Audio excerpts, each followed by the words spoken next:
Bienvenue à toi. Pour une fois, je voudrais faire un petit commentaire sur un article qui est sorti aujourd'hui, vendredi 19 février 2021, dans l'IB. Petite revue de presse. Et le sujet, les jeunes qui rebattent les cartes de l'ésotérisme. Voyons ça.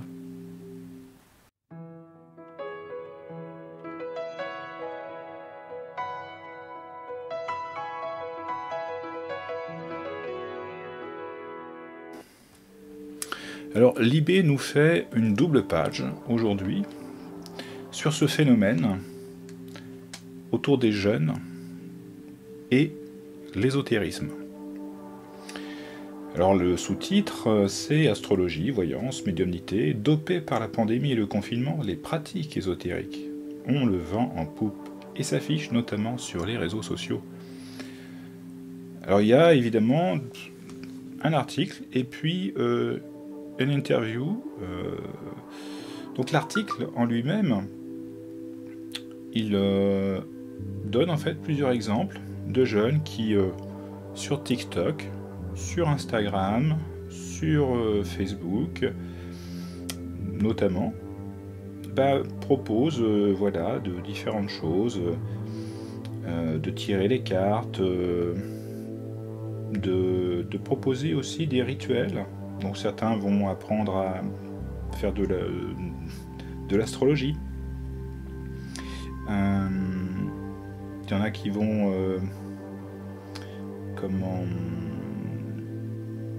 faire même un petit peu de sorcellerie, d'utilisation de pendules, etc. Et donc tout ça, c'est des jeunes qui se sont emparés de ça depuis le confinement de mars 2020. Et ils sont très suivis. Là, certains, c'est des groupes dédiés au paranormal, à la spiritualité, qui vont de quelques centaines à plus de 50 000 membres. Là, le hashtag ésotérisme revient 6 millions de fois sur TikTok et près d'1 million de fois sur Instagram. Il y a par exemple Flavio, qui a 18 ans et qui, lui, pratique la voyance et la médiumnité. Il est suivi par 14 000 personnes sur TikTok et puis propose des tarifs de 10 à 35 € pour des tirages de cartes. Il y a Célène qui, elle, propose des séances aussi sur TikTok.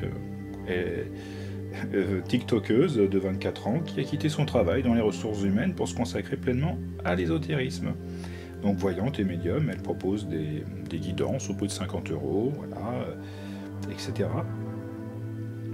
Et en précisant que, voilà, en France, l'exercice des arts divinatoires à titre professionnel est autorisé depuis mars 1994. Je sais pas comment c'était avant, mais c'est quand même pas nouveau, les arts divinatoires. Mais bon, ma foi. Alors je sais pas, je suppose que tout ça c'est sûrement enregistré, il y a sûrement des... Je sais pas comment ça se passe, hein, tout ça, ma foi. Mais du coup, oui, Flavio qui se fait de l'argent de poche, comme ça, enfin c'est anecdotique, mais il s'est mis dedans. Et donc, Flavio, Célène, Héloïse, ils évoquent le premier confinement en fait comme étant un choc. Et donc il y en a une qui s'est offert un livre de tarot accompagné d'un jeu, un pendule, un oracle, voilà. D'autres c'est aussi une botte de sauge pour purifier un studio. Il y a un petit peu de tout. Et il y a du coup les différentes librairies et boutiques ésotériques qui témoignent justement de l'affluence de plus en plus importante de jeunes, et certains qui n'ont à peine 14 ans. Autant des garçons que des filles. Et donc ils s'intéressent en plus à tout ce qui est la littérature autour des cycles lunaires et du féminin sacré. Ça aussi c'est pas mal. Je développe un petit peu. C'est-à-dire que c'est vrai que là ils mettent un point d'interrogation, féminin sacré. Et du coup, féminin sacré, voilà, c'est une forme de féminisme teinté de spiritualité. Euh, les jeunes sont de plus en plus habités par les questions féministes et les prises de conscience écologiques. Et cela se traduit dans l'ésotérisme par l'intérêt autour du féminin sacré et de la recherche d'harmonie avec la nature. Donc c'est pas mal, c'est aussi de s'approprier des questions de société de maintenant. Et donc ensuite, voilà, c'est ça. Ça surprend aussi parfois les puristes de l'ésotérisme de voir des jeunes qui se lancent là-dedans comme en fait juste une activité récréative. C'est pas forcément pour se faire de l'argent. Voilà, ils se font plaisir aussi. Il y a le côté acquisition de beaux objets. Des herbes colorées, des bougies aux 1000 senteurs, des pierres en forme de cœur, ou des tarots, des oracles au design recherché.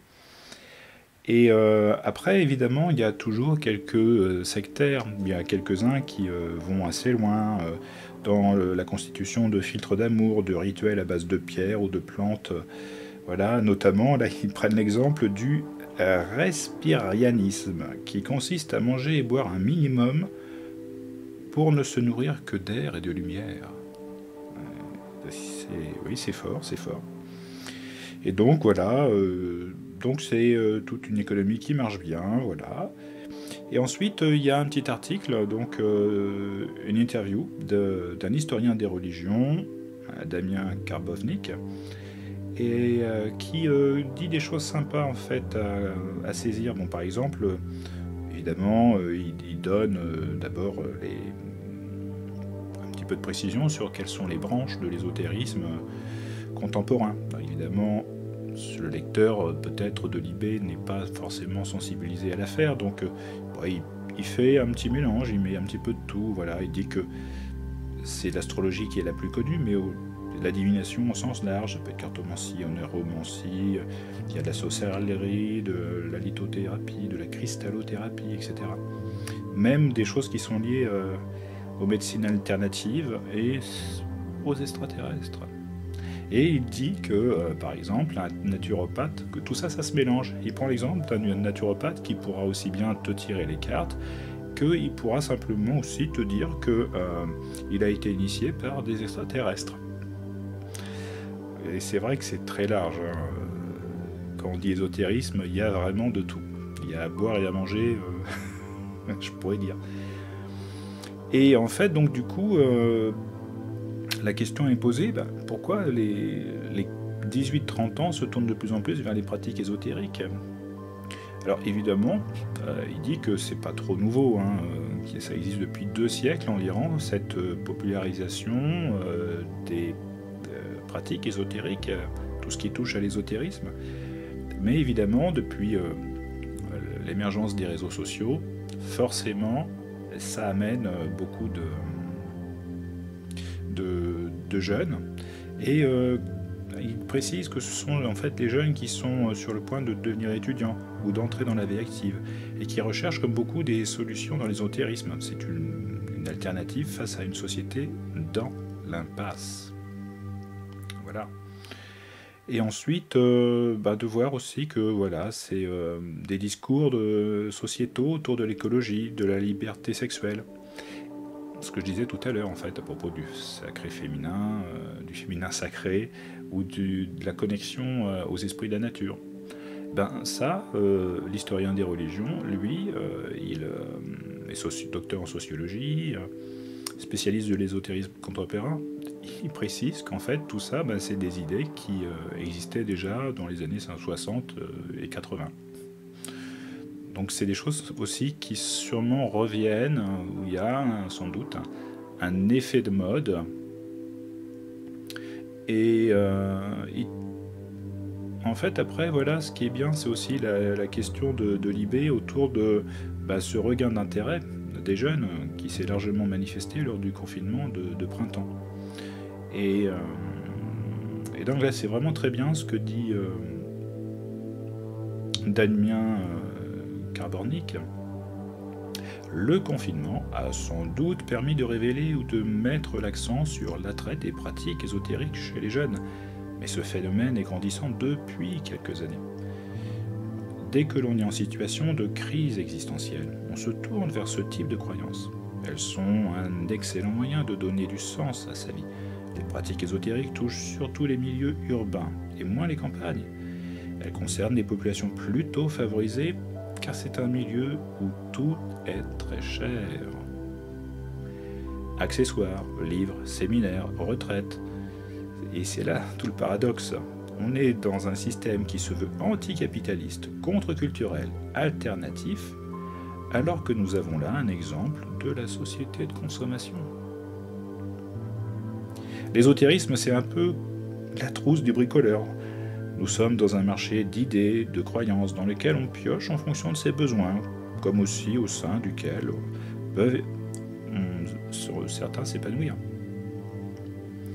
Nous semblons nous diriger vers un tournant.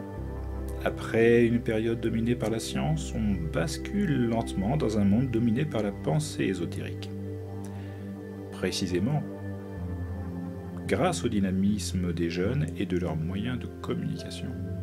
Donc il y a peut-être un frémissement de quelque chose. Voilà. Donc c'était un petit partage avec une webcam qui marche plus.